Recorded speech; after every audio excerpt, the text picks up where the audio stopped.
Good afternoon. A chill is descending on Westminster. We are just 1 week away from the budget, and newspapers, magazines, websites, and social media has been aflame with speculation, most of it coming from the Treasury, about what exactly will be in the Chancellor's red box. But even before Rachel Reeves steps up to the dispatch box, we've already seen the unhappy consequence of Labour policy and the unhappy ramifications of speculation. We've seen an increasing number of high net worth individuals, entrepreneurs, those who generate enterprise and jobs, leaving the country.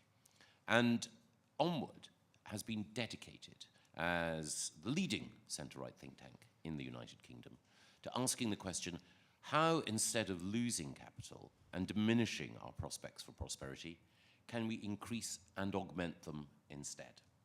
And a new report has been prepared, the Prosperity Package, which looks at a series of changes which can ensure that rather than capital loss and capital flight, we have capital gain. In a moment, Maxwell Marlowe is going to introduce the Prosperity Package, which has been backed up by exclusive polling from JL Partners that looks at the popularity of some of the tax changes and measures that we can implement, and looks at the state of public opinion with regard to our economy.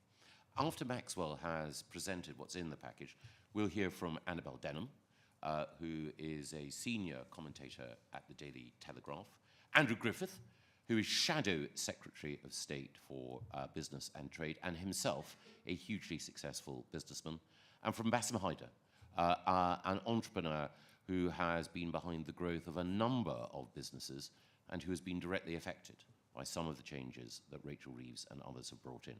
We're also due to be joined by Dan Needle from Tax Policy Associates. Dan, however, has been afflicted by a railway snafu. I'm not sure whether that's a result of poor management, poor weather, or another act of God. But Dan will be with us, God willing, and he's had an opportunity, of course, to study the package that Maxwell is about to introduce. And after all of our panelists have shared their thoughts, then I'll invite questions and comments from the floor. So over to Maxwell. Thank you, Michael. There we are, fantastic. Well, thank you very much, ladies and gentlemen. As Michael has intimated, we meet at a critical juncture for our economy. We all know the challenges that we face. Public services need investment, a national debt that weighs heavily on our future, and a growth rate that has been shamefully poor for far too long. Every government, regardless of political stripe, faces the same fundamental question. Where will the money come from, and where will the growth come from? For years, we've relied on a tax base that has been altogether too squeezed. Currently, we receive 28.2% of all of our income tax receipts from only the top 1% of taxpayers. But while we debate how to slice the pie, a much more dangerous trend has taken hold. The ingredients for the pie are leaving the kitchen. I'm talking about capital flight for the UK, and I'm here to present a solution which I think is a bold, pragmatic, practical, and popular solution called the Prosperity Package. But let's look at the hard truth.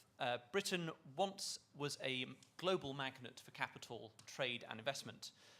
As I start with in my research paper, I look back to where I grew up in Staffordshire, at Etruria, the potteries, the place where they really invented fine bone china for the UK and Europe and exported it all around the world.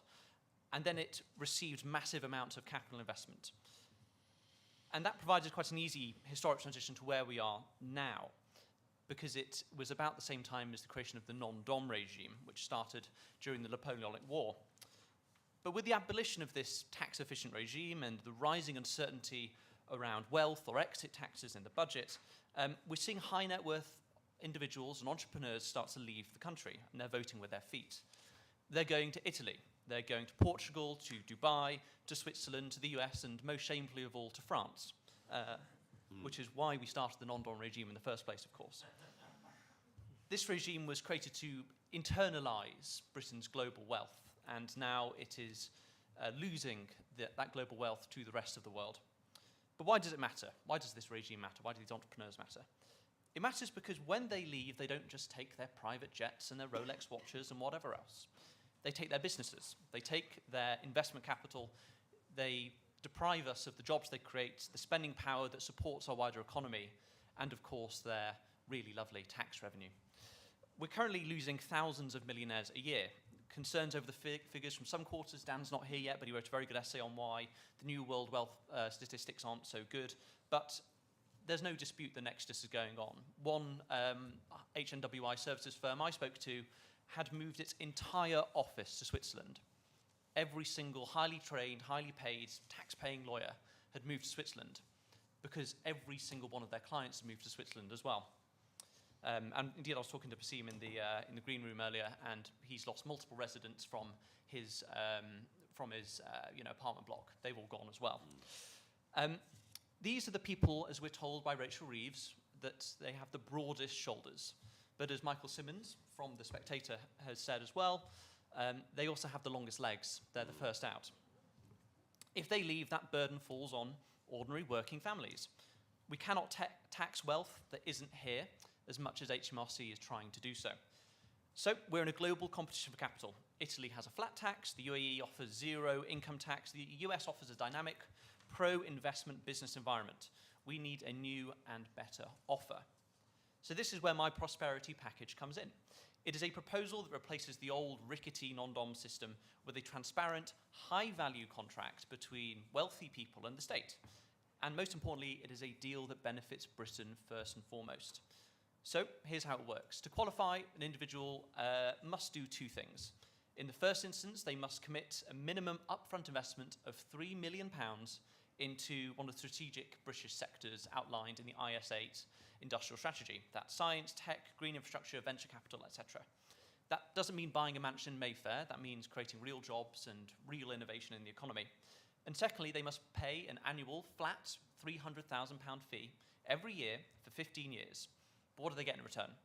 They get exemptions on their foreign income and gains, and they also get, most importantly, an exemption from the current global inheritance tax system which the Chancellor put in place on global trusts. There are strings attached, don't get me wrong. They need to undergo vetting by an accredited UK firm. We don't want a repeat of the investor visa that we saw. They also have no recourse to public funds. That means no NHS access, no access to state schools, but we're talking about wealthy people here. They prefer Eton. Having spoken to a lot of them, that does seem to be their preference. So they pay for their own private services, leaving more space for everyday people. It's a simple, transparent, competitive system. It's to say to the world, if you want to live in Britain, enjoy our culture, our rule of law, our security, you are welcome, but you need to pay your way. So what would this achieve? This isn't just wishful thinking, I promise you. The numbers have been modelled by my colleague Mitchell Palmer at the Adam Smith Institute. If just 1,000 people took up this scheme, a tiny fraction of the global elite, we would see about £30 billion in GDP growth over that 15-year period. We'd also see £13 billion in direct tax revenues. That's not talking about other spin-offs that you get from this sort of investment. That's £13 billion that builds hospitals and fixes schools, and it's paid for by people who aren't even using those services. And by incentivising that initial £3 million investment, we unlock capital for our startups and our infrastructure projects that are obviously in dire need at the moment. We turn a brain drain into a brain gain, fundamentally, and having looked at the ONS statistics yesterday, that really is needed at the moment. Now, you may be thinking, is it fair? Is it right to give these tax breaks to the super rich? It's a valid question, and obviously look at Zach Polanski and his call to wealth tax. That seems to do quite well. But let's look at the alternative for a moment. The current fairness is driving all of that revenue and that growth away, leaving us with nothing, because 100% of zero is zero. Interestingly, the British public actually understand this pragmatism. As Michael said, we undertook some polling with JL Partners to find out what the public thought. 69% of Labour voters support the platform. In fact, what's really interesting is just over 50% of Reform voters, the lowest plurality of this cohort, they were the least supportive. That's still over 50%. It's very encouraging. And they only support it if it prevents these rich people leaving, never mind people coming in. So the public isn't against wealth. They're against people fundamentally getting something for nothing. This package ensures the wealthy pay their way, literally. They invest, they pay a high annual fee, and they don't drain public resources. It's a fair deal. So I'll wrap it up there. And I think fundamentally we have a choice. We can continue down the path of uncertainty, watching our investors flee to Milan or Miami while our growth stagnates. Or we can adopt the prosperity package. We can turn Britain back into the destination of choice for the world's wealth creators. We can secure billions in investment, tens of billions in growth, and a brighter future for every family in this country. So let's stop chasing away wealth. Let's invite it in, put it to work, and to build a prosperous Britain once more. Thank you.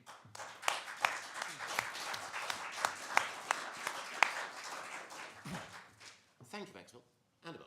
Yes, thank you. I thought perhaps the most useful contribution I could make would be to tell you a bit about what our readers at the Telegraph are telling us, because I think one of the difficulties that those of us who think that economic policy has veered off course and First Mate Reeves is about to steer us into a hurricane is the lack of robust data that allows the left to dismiss many of the arguments that we make. And so we are dependent, broadly speaking, on anecdotal data and evidence, but I think it still is very useful to speak to some of that. Of course, we did have the latest ONS data set, which came out yesterday on the net migration figures, but it is very difficult to interpret that because we don't know if the increase is permanent immigrants or people who are going to work abroad just temporarily. But as to our readers, it's no exaggeration to say that dozens of emails fly into the Money Desk inbox every day from people who say that they're off. This has been the case almost since the Labour government came into power. One private wealth lawyer just emailed me the other day to say it's when, not if, for his clients. But what he added is that it's not just going to be a sudden wave that will force politicians to take note and confront the very hostile environment that they're creating. It actually takes a lot of planning and it takes time for people to emigrate, which means that we're going to have a trickle, an endless trickle, but one which may not have such a strong effect. What I've actually been struck by, broadly speaking, is how many people are driven by push factors. They're not looking to leave Britain for sunnier climes necessarily. They're not looking to leave their friends and their families, and they often have elderly close relatives. Their children's schools are here. Moving is a big upheaval, and many also feel that they don't have an obvious destination. I went to Dubai for the first time a few weeks ago and I wrote a piece saying I think it's wonderful for a holiday, and no disrespect to those who choose to emigrate there, but it isn't somewhere that I would want to raise my children. And yet the sense, at least from conversations that I have with readers or indeed friends or friends of friends, is that a lot of people are now flocking there. Now, part of the appeal is that a number of British schools, private schools, have a Dubai presence, which of course is attractive when Rachel Reeves has slapped VAT on private school fees. Europe has a language barrier, other appealing places. Maxwell mentioned Miami. As it happens, I have family there, but they've got very high visa barriers to entry. But the signal ultimately that is being sent to the people who are about to up sticks from Britain overseas is that they're just not welcome here. They want to live somewhere that aspiration is celebrated. And actually, I think that's a reason why a lot of readers come to the Telegraph, because we don't look down on their way of life. We don't think that their wealth is dirty. We don't judge them for working hard. We don't sniff when they say that they want to keep as much of the fruits of their labour as possible. And I'm sure that Michael will feel that he has a similar pact with Spectator readers. But the government doesn't have that pact. And things like stealth taxes help explain why. People know that they are paying more as a result of fiscal drag. They know that they're being pulled into cut-offs. They're feeling the effects, and yet they're being told by politicians that income tax isn't going up. And it isn't just the hostility, I don't think, but it's the uncertainty. It's that feeling that the goalposts are currently moving. It's the sense that the government doesn't know what it's doing, and it cannot be trusted to stick to its policies. A very useful example of this recently is wealth taxes and exit taxes. Why on earth would Labour announce this or pitch roll this if they're not intending to follow through? And it isn't even just the uncertainty, but the knock-on complexity from that, such that Dan, when he joins us, might be the only person in the country who understands our unwieldy tax code. Rachel Reeves and Angela Rayner, two of the top three most senior politicians in the country until recently, couldn't stick to the rules themselves. It's the sense of being told what to do with your own money and perhaps increasingly your own property. So cutting the cash ISA is a good example of that. Doesn't make sense for a lot of people who are already in retirement. It's the way in which the government is trying to encourage investment into FTSE and AIM. There are other ways to achieve this without the heavier hand of the state. To those who saw the Oppenheimer comments today, it isn't even just the tax environment, but the regulatory one as well. It's all sending an extremely pernicious, damaging message on the individual level, on the business level, the domestic level, and the international level as well. I've talked about individuals who've got in touch with the Telegraph, but we also speak to entrepreneurs, those who set up startups, and they're ultimately saying that an ever-growing chunk of the investment into their businesses is going straight out to HMRC, which means that they're having to go into that next round, VC round, more quickly, and they're just a slightly less appealing business to venture capitalists, private equity firms. The report asks, importantly, how we get people into jobs. I think, to me, the answer is actually very simple. We build on the excellent Tory educational reforms. We stop trying to get everybody to go to university. We slash the national minimum wage for younger people so that businesses are incentivized to take a risk on them, give them their first job, help them get on the career ladder. We cut employers' national insurance just to foster an environment in which there is job creation. And we also have to do something very quickly about the rise in younger people on out-of-work sickness benefits.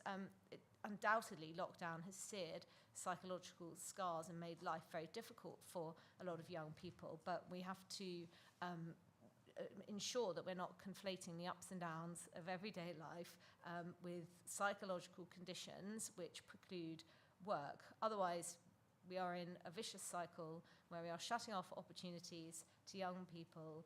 We're disincentivizing others from continuing to work harder or to work at all in some instances because they know that their taxes are going towards this soaring benefits bill, which is allowing other people not to work. And all of this is happening, and I paint this gloomy picture, and we haven't even had the second budget yet.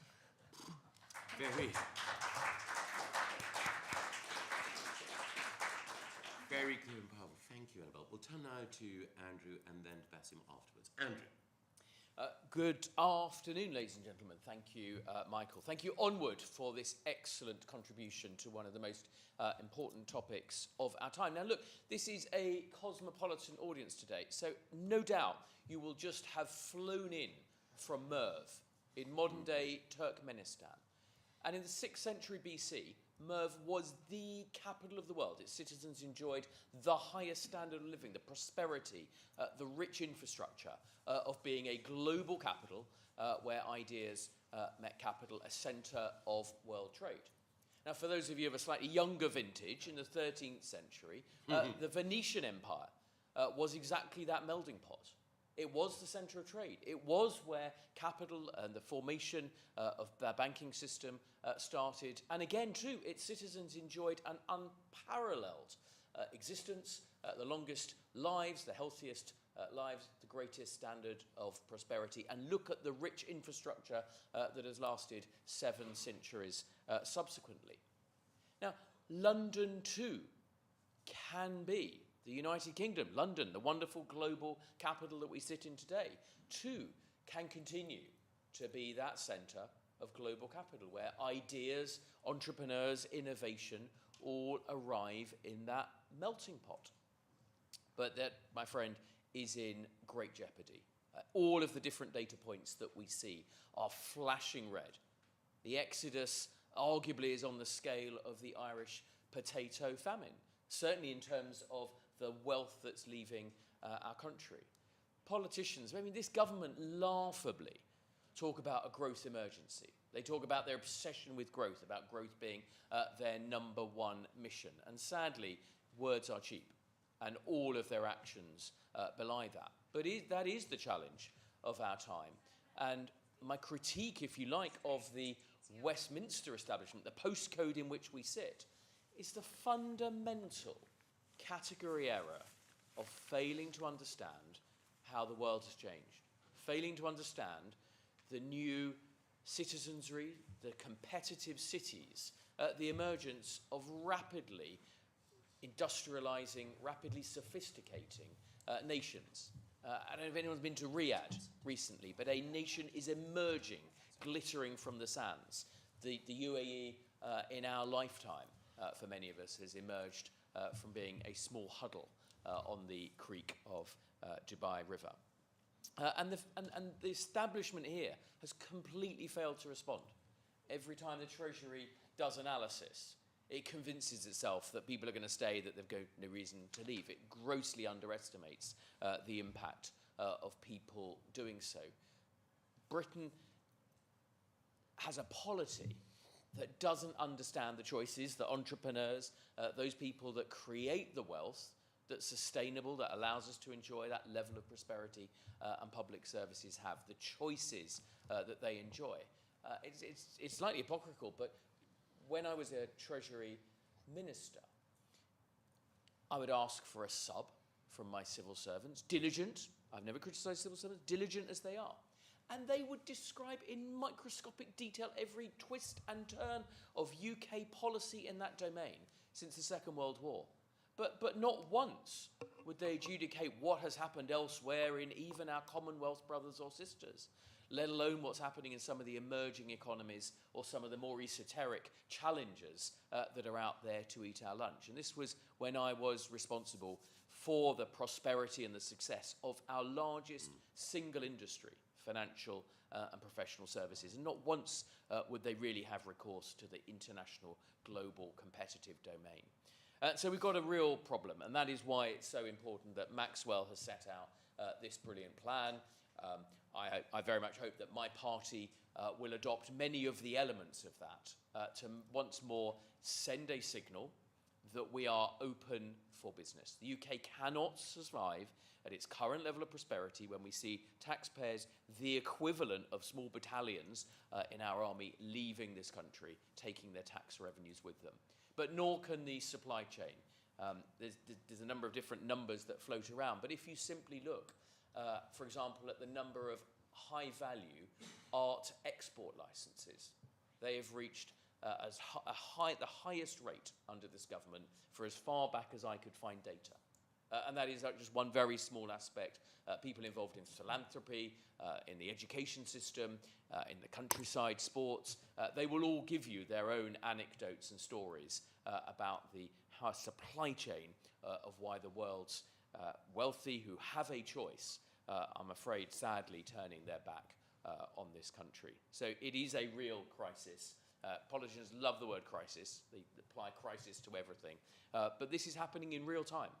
And as I say, this is a potentially vast exodus that we're going to wake up one day and look at the smouldering wreck of our economy, our wonderful global capital city, and regret that we didn't give it enough prominence, that we didn't raise our voices enough at the time that happens.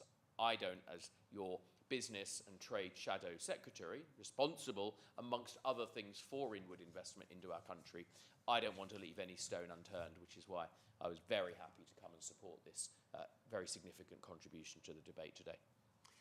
Thank you.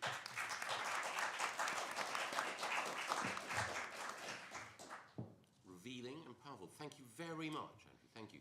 And I'll hand over now to Bassem, and I'm delighted that Dan has been able to join us, and Dan will respond. Of course, he's had a chance to look at the paper that Maxwell introduced, as well as obviously hearing Andrew's comments and Bassem's as well. Bassem. Thank you, Michael. Good afternoon, everyone. My name is Bassem. I'm used to be a non-dom. Sounds like something, I don't know, how to even describe this. I'm not the only one actually being affected by this, because many people that I know actually wanted to come to the UK have decided not to come to the UK.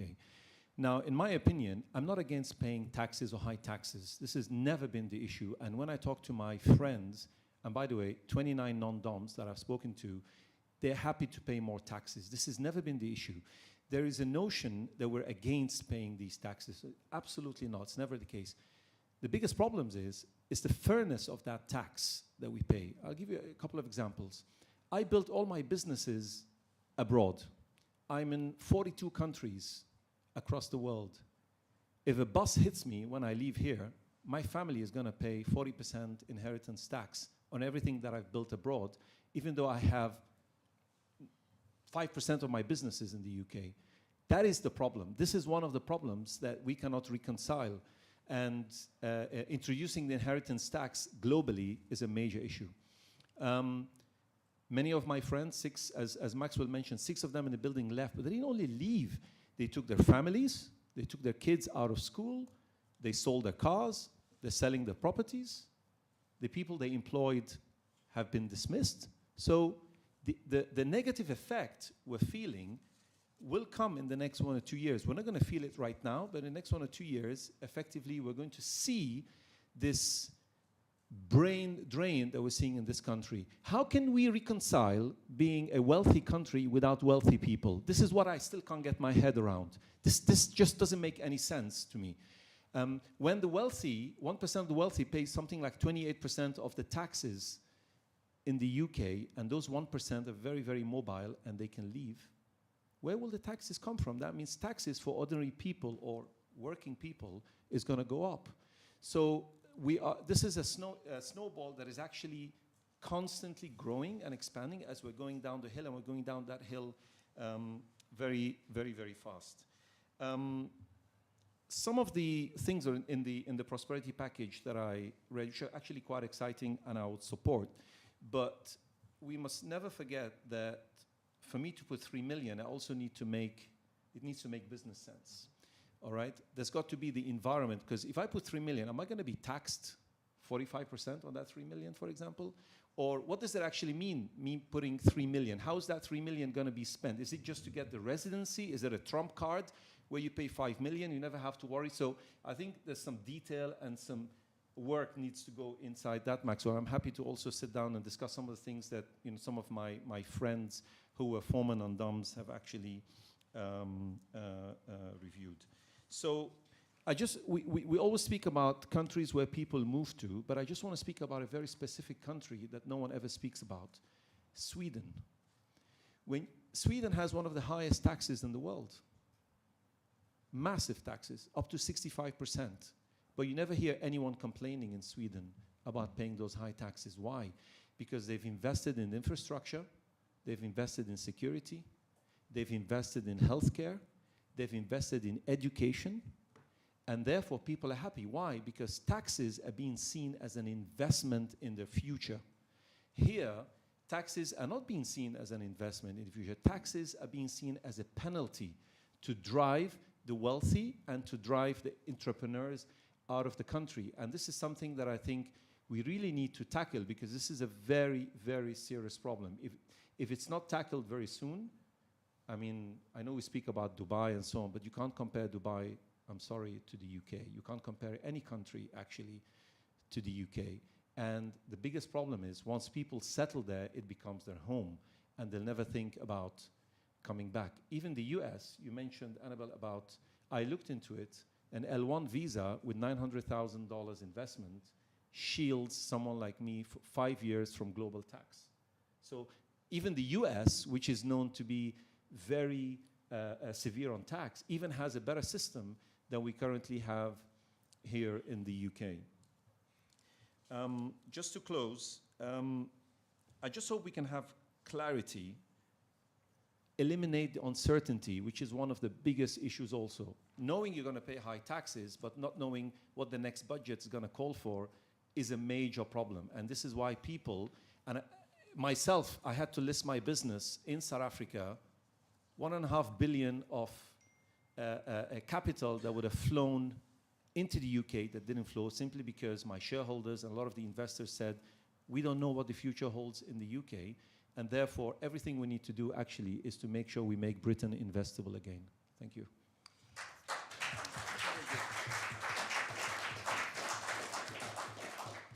Thank you, Bess. I'm listening to you. I wondered if it might be possible for us to have a Swedish fiscal policy, a Danish migration policy, a Norwegian energy policy, and a Finnish defence policy. Get the other way round. That would be a smorgasbord for which I would vote. But anyway, now over to Dan Needle. Dan, as I'm sure you know, leads Tax Policy Associates. He's one of the most influential and certainly one of the most feted tax experts in the country. And as a tax lawyer, he's advised governments, NGOs, and others. And in his campaigning work, he's also shone a light not just on tax policy, but the tax decisions of some very prominent individuals. Dan. Thank you, Michael. That's a very generous introduction.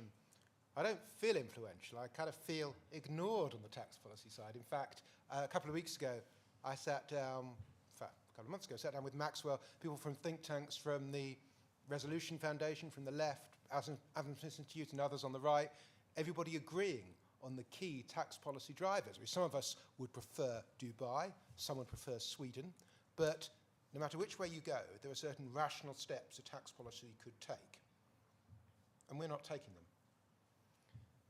Someone suggested the other day, what we have actually is a meatloaf government. Remember meatloaf? Do anything for love, but I won't do that. This government will do anything for growth, but not the specific things that anyone points at. And where I could bore you all by rattling off 10 tax policy pro-growth changes, and anyone interested should definitely read the paper that Maxwell and I contributed to. Sadly, we're not going to see them. In the end, we've got a government, despite what I and many others have said, we've had a government where we've seen constant changes to corporation tax, we've seen the 1% paying more tax than I think ever before, foreign investors paying tax on real estate, stamp duty level that's really frozen the top end of the property market, and hang on a second, all of this was the previous government, 62% top marginal rate under a Conservative government. Obviously things have not got better since, and the original non-dom changes of Jeremy Hunt, which I think had a bad mistake at their core that I'll come back to in a second, have been magnified by this government, taken to the point where I suspect this paper and this panel was thought necessary. Jeremy Hunt's proposal, at its core, was correct. The non-dom regime was an anarchic mess. The idea that we punish people for bringing money into the UK was bonkers. He scrapped that as the right thing to do. He scrapped the old domicile test based upon case law that essentially nobody understood, replaced it with a modern residence-style test. Sensible. But he kept the idea that you're punished for bringing stuff into the UK, for having property, making gains in the UK. Not something a rational system could do. And here's the critical thing. He forgot that inheritance tax is different. Most entrepreneurs, as we just heard, they don't actually mind paying income tax and capital gains tax. Sometimes the rate here is a bit higher than other countries, sometimes it's a bit lower, but it's kind of marginal. And if you don't like it, you can change your mind and leave. Inheritance tax is different because the rate of inheritance tax in the UK is just about the highest in the world, 40%. And if you don't like it, well, you're dead. There's nothing you can do. So inheritance tax is a motivating force entirely of its own. And to make it apply as brutally as Jeremy Hunt's changes did was a mistake. Now, Jeremy Hunt had a loophole, which I'm putting in scare quotes because it wasn't a loophole, it was completely deliberate, which is to say that people with pre-existing trusts were outside the new changes, which meant that essentially nobody would leave. Labour couldn't possibly resist the urge to scratch that loophole and create what the rather wonderful journalist Stephen Bush described as the most expensive attack ad in history, because the line that says we will scrap the Tory trust loophole is a brilliant line, almost impossible to respond to politically, but in combination with that inheritance tax change is a bad mistake, because it means that if you come here, you face the certainty of 40% tax after 10 years. This is absolutely one way to respond. I'll come to it in a moment. But a simple way to respond is to change the approach to inheritance tax. It would be an easy thing for the government to do. You say instead of 40% after 10 years, we'll have, I don't know, 4% after 10 years. And then add on another 4% every year. We'll boil the frog. And if you've been here 20 years, by that time you probably don't mind. You've probably got planning in place. But if they don't do that, you won't see a sudden tabloid-style exodus of all the billionaires. It doesn't work like that. Every year you'll see slightly fewer come. Every year you'll see slightly more leave. The trend will be almost indiscernible in the statistics, but it will be real. And in 10 years, you'll see a very different landscape. It will be simple to fix that. I hope they fix that. If Rachel Reeves stood up and said, next Thursday, I'm adopting this in full, how many people would take it up? And the answer is nobody. Because to believe in something like this, you have to believe it'll stay around. You have to believe in stability. And we have had a total absence of fiscal stability in the UK, really since the financial crisis. So I'm afraid that whichever government we have, this has to be a second course after a first course of fiscal stability. We've seen in the last couple of months quite how bad the absence of fiscal stability can be. In fact, it's hard to believe anything we'll see in the budget will be as damaging as what we've just had. Given fiscal stability, what could we do to attract investors? Well, I think the inheritance tax change would be a big part of it. Visa changes would be another significant part. When I've sat down with ultra-high net wealth, what's the noun? Very rich people. Tax has certainly been one of their complaints, but also they've complained about crime. Not being able to walk around in Knightsbridge wearing jewellery is a big deal for them. They've complained about immigration, not too many immigrants, but the difficulty of bringing their family here. They've complained about the standards of public infrastructure. Their concerns are the same as anyone else's concerns. So yes, you have to fix them too.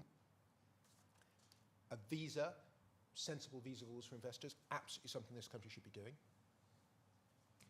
The one-off tax fee, giving you several years, I am somewhat sceptical about. And the reason I'm sceptical is the deadweight cost.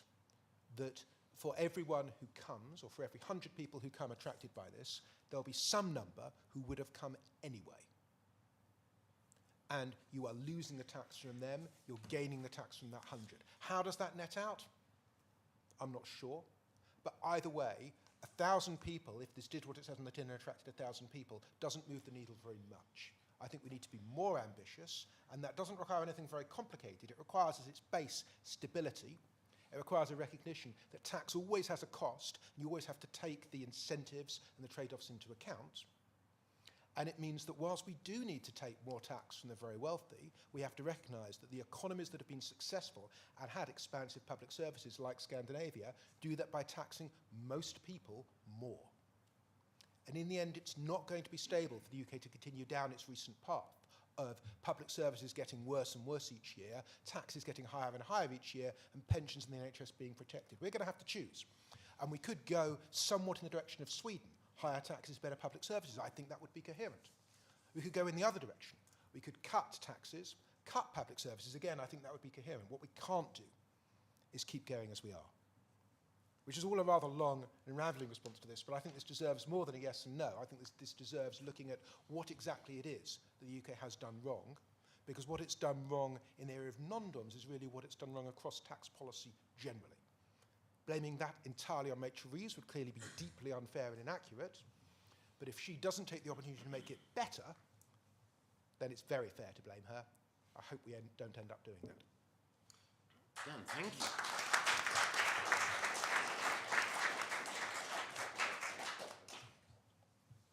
It's now over to you, ladies and gentlemen, for questions or comments.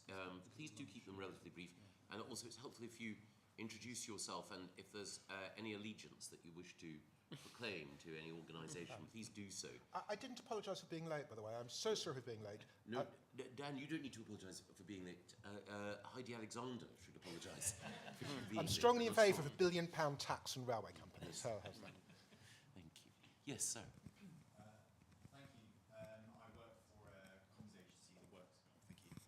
I work for a comms agency that works with startup entrepreneurs and innovators, and I'm keen on how we can sort of change the culture here to make it more that we celebrate them more, a bit like what Annabelle was saying, a bit like in the US where we've heard people go not just for the capital markets but for the sort of general kind of vibe of that they're welcome there. It seems to me that we have a current political class where they've decided that they can't figure out how to grow the economy, so instead we're going to make everything equal, by just getting rid of all the rich people. They either don't believe they're leaving or they think it's a good thing because then there's more equal. And again, please forgive me because it's the panel that will respond, but you talk about vibe and of course you talk about tax as well. Is there anything else in the mix that you would draw attention to, either something missing or something at risk?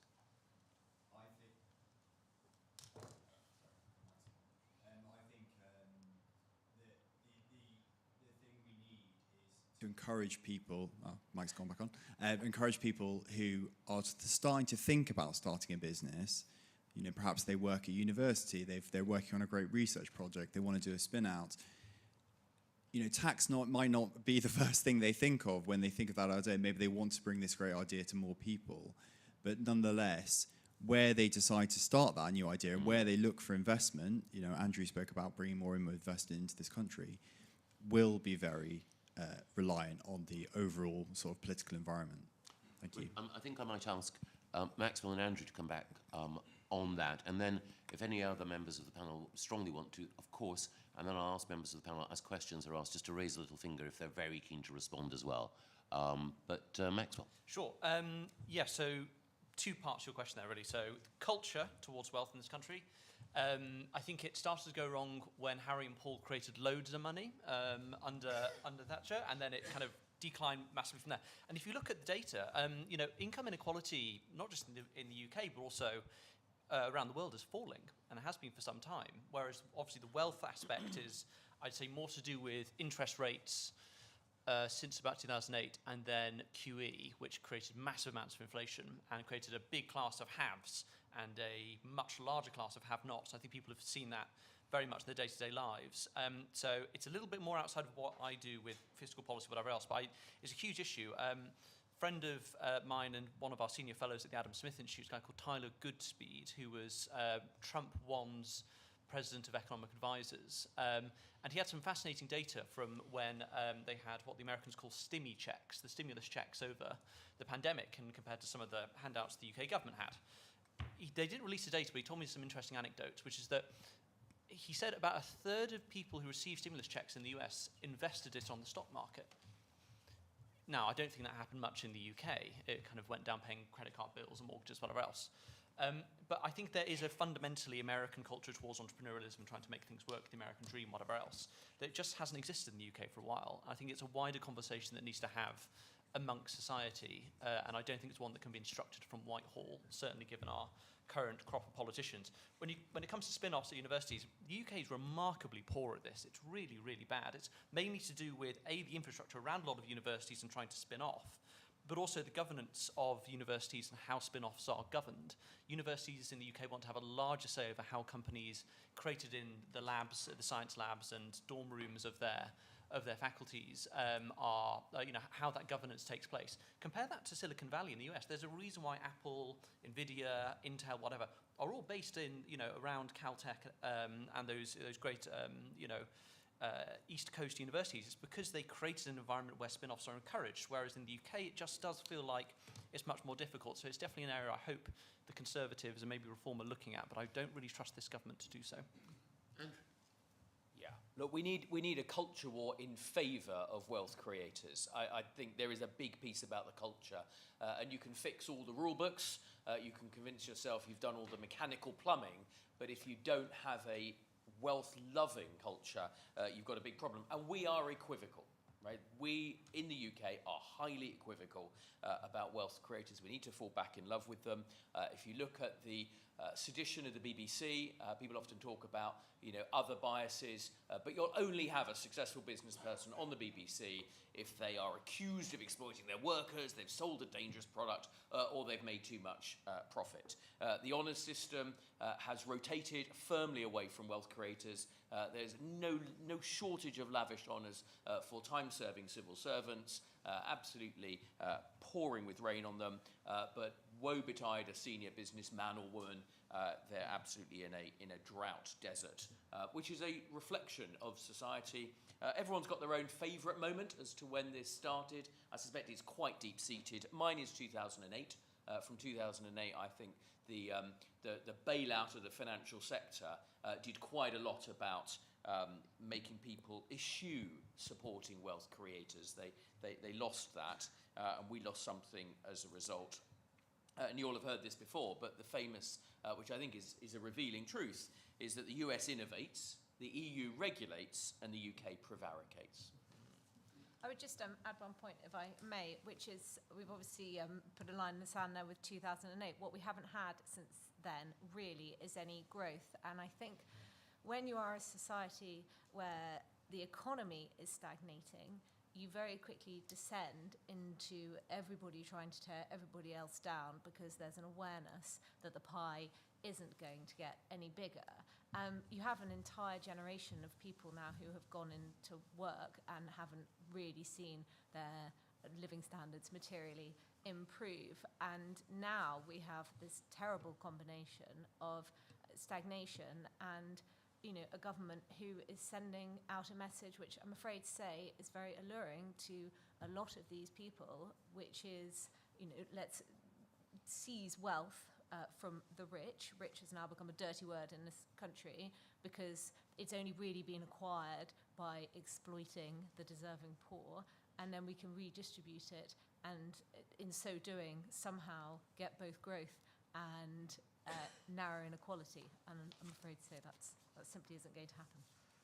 You think that's bad? You ain't seen nothing yet. I mean, the government is so far holding the line against demands for a wealth tax and other, let's be polite and call them populist proposals from the left to tax wealth. There are many in the Labour Party who would welcome such taxes. All of the Green Party would welcome such taxes. All of whatever Jeremy Corbyn's group is currently called would welcome such taxes.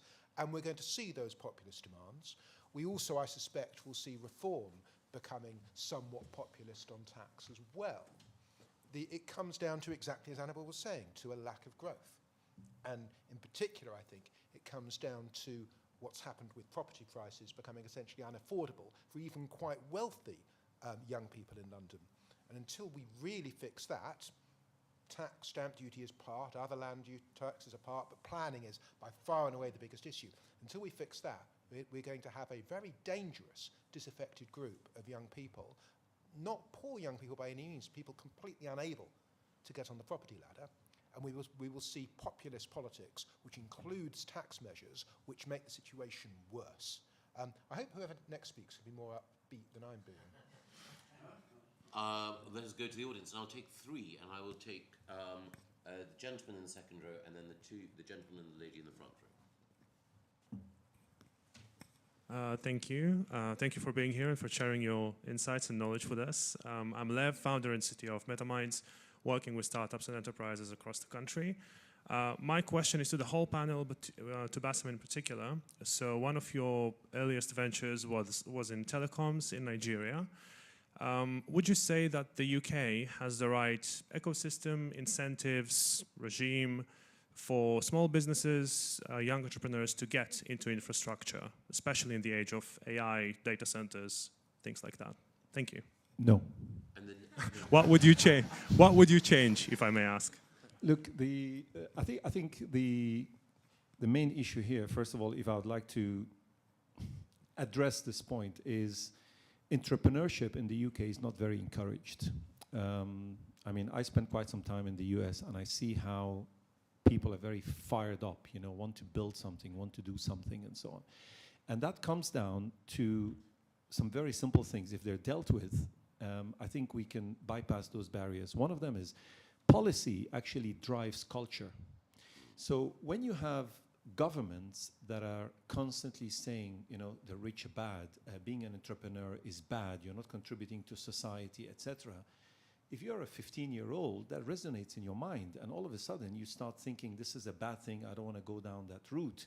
And this is the problem we have here actually in the UK. This problem predates 2008. It's a educational thing as a second point. The education system is brilliant in many ways in the UK, but it's becoming very outdated. We are behind the curve. I mean, if you look at some of the stuff they do in Holland, for example, it is mind-blowing.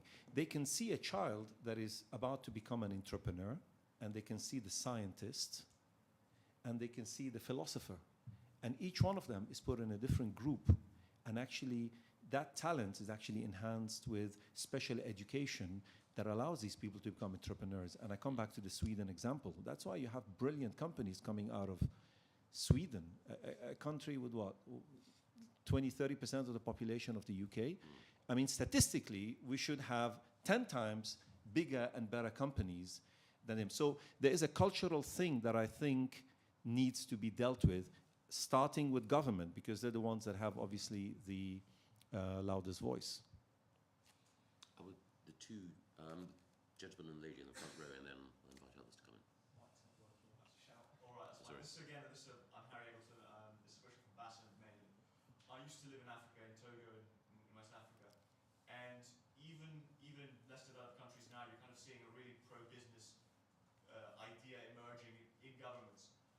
Is the UK under threat in that sense? And what are the 2-3 things maybe we could do, like direct policy changes to compete with countries that are really trying very hard to attract FDI? And before Bassem comes back on that, or indeed anyone else who wants to respond, lady just. Hi, my name's Ellie Barley. I'm a senior corporate affairs officer at the City of London Corporation. We launched a report a few months ago now that kind of offered a blueprint to the financial services sector for the government to unlock £10 billion of investment by 2030 in the UK.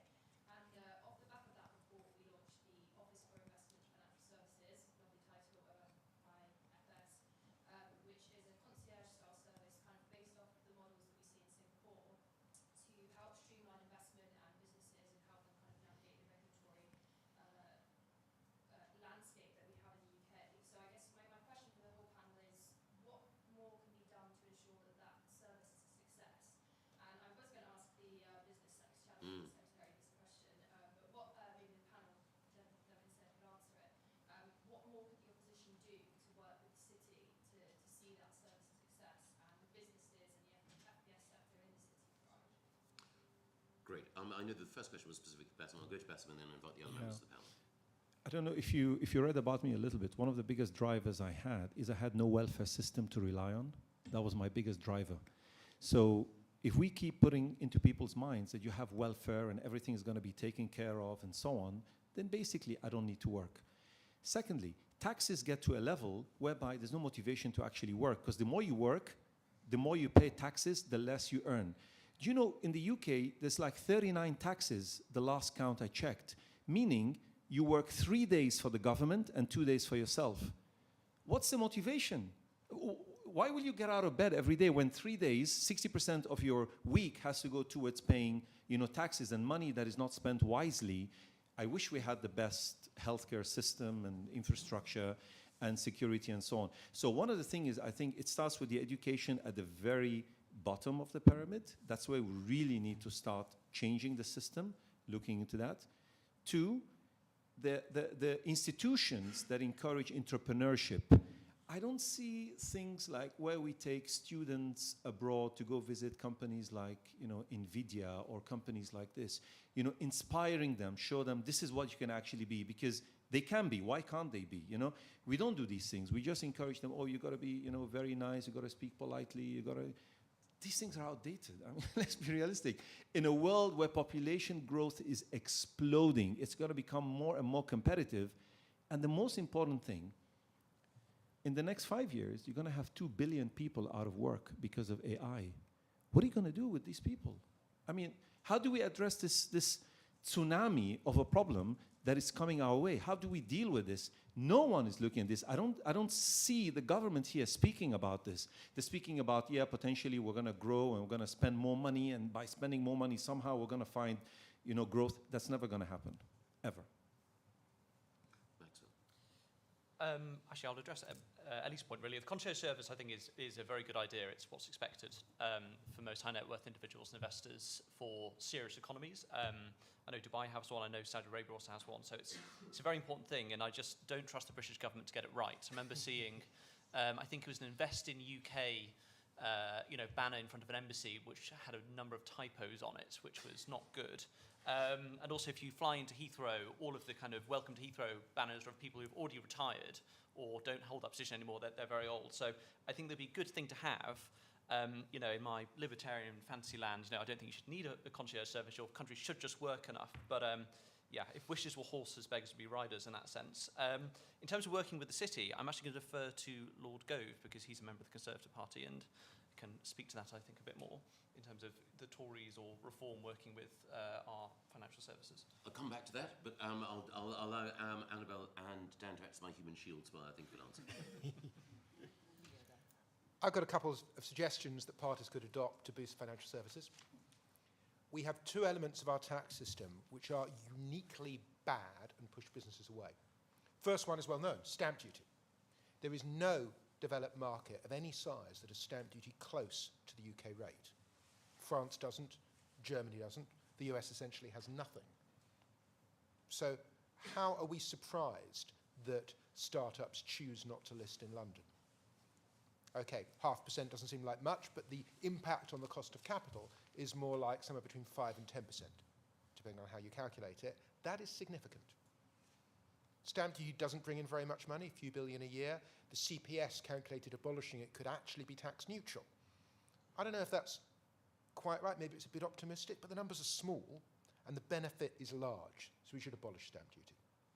Second, nerdier, bank levy. Banks are taxed as a percentage of broadly their capital base. It's a stupid tax. One of the stupidest things about it is it only applies to banks that have a capital base of 20 billion. What happens? You'd never guess. Banks deliberately keep their capital base below 20 billion. Banks from developing markets, even banks in sophisticated countries like Japan, hold their UK presence down below that point. That is a terrible incentive for any government to create. How do you abolish that in a tax-neutral way? Easy. Abolish the bank levy, load it up onto the bank surcharge, an existing tax on bank profits. Now, there'll be some winners and some losers if you do that, but taxing profits is a sensible thing to do. Taxing capital is a stupid thing to do. So those two changes should cost little or nothing, would encourage financial services to come to the UK rather than flee the UK. Just one thing I would say is I used to work at a think tank for entrepreneurs called the Entrepreneurs Network, and a great frustration that many business founders, business owners expressed to me was the idea that we had all of these taxes which they considered to be punitive, but where there are exemptions for businesses which had revenues under a certain amount or sold for under a certain amount. And what they would say to me is that that ultimately acted as a tax on aspiration. And I think that just speaks to the wider problem that we have a system which doesn't incentivize people to necessarily start businesses here, despite when you look at polling, it shows how many people would like to. You then make it very difficult for people to scale those businesses, and yet you express surprise when they choose not to list here in Britain, but to do so overseas. And really the problem is quite straightforward. So it's a fair challenge. The first thing is I'm very suspicious, like Maxwell, of the idea of a government concierge service for investment. Because I imagine the first thing that Basim or any other international investor would encounter would be the first, a series of questions. What is your ESG policy? What is your DEI policy? Have you considered how you will take account of Welsh-speaking employees? Have you made sure that the pronouns of all of your potential employees, clients, and customers have been taken account of? Those would just be the first few questions. And that takes me to the next point about the city, which is it is in the inevitable tendency of bureaucracies to aggrandize themselves, and the incentives for all bureaucrats, particularly in regulators, is to reduce risk. So flipping the incentives. Why do we need PRA, FCA, and so on?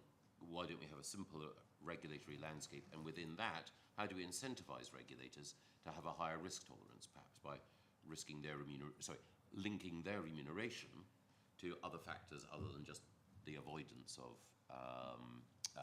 particular outcomes. And then the other thing is that I would have a conversation with the city about making life easier, which would also involve one or two tough questions, not really for fund managers, though some of them might consider it was unfair. There's been a dramatic decline in the amount of money that fund managers invest in UK equities over the years. Now, I think that's principally, but not wholly, because of regulation, because of the requirement to have a mix of assets which are inherently, or thought to be inherently, less risky. than investing in UK equities. But I think that without wanting to be sort of too Trumpian about it, we have to ask the question why it is that there is an unwillingness to invest in UK industry and business. And as I say, I don't think it's because of wickedness on the part of the city. I think it's because of incentives that are poorly aligned. But that's in me. I think and just- Max just may a- say that I'm completely wrong. Just a quick one also. We must never forget the cost of doing business and the cost for a startup and the incentives are simply not there today. I'll give you a very simple example. My group is building a resort in the Caribbean. The government there gave us 15 years tax-free, incentives tax-free on all importation of material into the country, etc., simply because they want to encourage development. I remember, I don't know if you remember, Michael, the British Vault, was it? Yes, exactly, in Blythe. For a year and a half, I tried to meet with the council because I had a group that was interested to do that. Just going through that bureaucracy and who they had to have in the meeting, at the end, you know what I said? I gave up. I just said, I'm just simply not interested. If you come back to me now and say yes, I'm just going to walk away. Because already the first start was so difficult. I can just imagine the journey of an entrepreneur trying to get money, trying to raise money to even start. You're looking at all the little costs and so on. So that's something that's very, very serious here that needs to be looked at. I was actually just going to say to Michael's point about investing in the UK and the FCA, there's a good headline in the FT this morning which showed that the FCA its pension fund has less of a percentage invested in the UK than the people it regulates, which I think could be an interesting start to probably why things are going so awry in our regulators. We've run over time, but I'm very conscious that people may well want to make a particular point that they'd like the panelists to reflect on. If you can keep your remarks to one sentence, please raise your hand. Aha, okay. 1, 2, 3. Oh, me first. How do we move away from a collection of policies that drive culture and into a vision of a Britain we want to live and work in? Change this government. And then the lady just in front, and then the gentleman in the tweed jacket just in front of that. The devil is in the detail. This is a applaudable policy, but it will not be believed unless there's legislation to match it at the same time. The last few changes have come in so late that lawyers have not had time to advise clients in time, and it's just been a complete mess. What can we do to ensure that this is released at the same time detail, and ideally also advanced rulings being possible from HMRC? So, I think it's a good idea to change the language of what is in this country. Also, we focused on the top of the pyramid. But when Nigel Lawson introduced the top rate of tax, he was not expecting the number of people who pay it today to be paying it. We need to change the language on what being rich really is and isn't in this country. and I'll invite all the panelists to respond, if they wish to, in no more than 3 sentences. Starting with Annabelle, then Dan, then Bassem, and giving Maxwell the final word. I'll just respond on the comment about the word rich. I'm very struck by the Oxfam poverty report every year. Comes out in January and inevitably, invariably, complains about how the wealthiest in the world are hoarding all of the wealth. And I'm always struck by how these organisations, and indeed how politicians on the left now, have stopped seemingly obsessing about the poor and seem only to obsess about the rich. And I wonder how that's compatible with what they claim their goals are. Yeah. It would be lovely to have a government that was committed to tax reform, didn't just see tax as a tap to raise money or to throw money to a grateful electorate, but tax to drive growth, to simplify, to make the system more rational.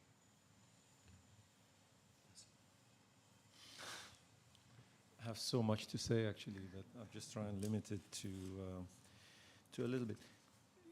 You raise a very valid point, actually, because when the non-dom was cancelled, I did go to Treasury myself. I took a lot of non-doms. We formed a group and so on. Everything we said landed on deaf ears. So, yes, I do share with you that actually any initiatives taken here will take a very long time, especially when you have a government that is not listening. Just to answer your point, I think wealth in the UK is someone that is earning above £150,000 or worth. I mean, it's a. But when you look at inflation, when you look at what you used to pay for stuff, sort of, or buy a property, and you consider the purchasing power of that person, that number needs to be something like 20 times what it used to be. So yes, definitely something needs to be done about this. I can do this in 3 sentences. Here you go, watch this. So, That was one. Out of time. yeah. Vision for Britain we want, 2 words, Anglo-futurism. It's a big thing. I recommend you looking into it. Legislation, I think resourcing for think tanks and people on the outside to do the hard yards, absolutely. I can kind of hear Simon nodding to that one as well. And then also change in language of rich. I'll end on an anecdote. 1/3 of US households make over $150,000 a year. In the UK, it's less than 1%. So we need a total tide shift in the way we view economics and political economy in the UK. The definition of someone who is rich is a person in London who may, at some point, before they draw their old age pension, actually own a part of their own home. I'd like to thank Onward, in particular, Simon Clark, for commissioning this work and the Onward team for organising today's round table. I'd like to thank Maxwell from the Adam Smith Institute for the thought leadership that he has shown. I'd like to thank Annabelle and Basim and Dan and, in absentia, Andrew, for joining in. And let's hope that we'll have an opportunity to reconvene after the budget, and that there'll be as many people in this room as there were before, and that all of you will have chosen, notwithstanding what Rachel Reeves has unveiled, to stay in the UK and to fight for a better future, rather than to take advantage of Dubai, Milan, Paris, the Caribbean, or anywhere else that is dangling incentives in front of you, because the biggest incentive of all is to be a part of the conversation that Onward is having about how to make the country better.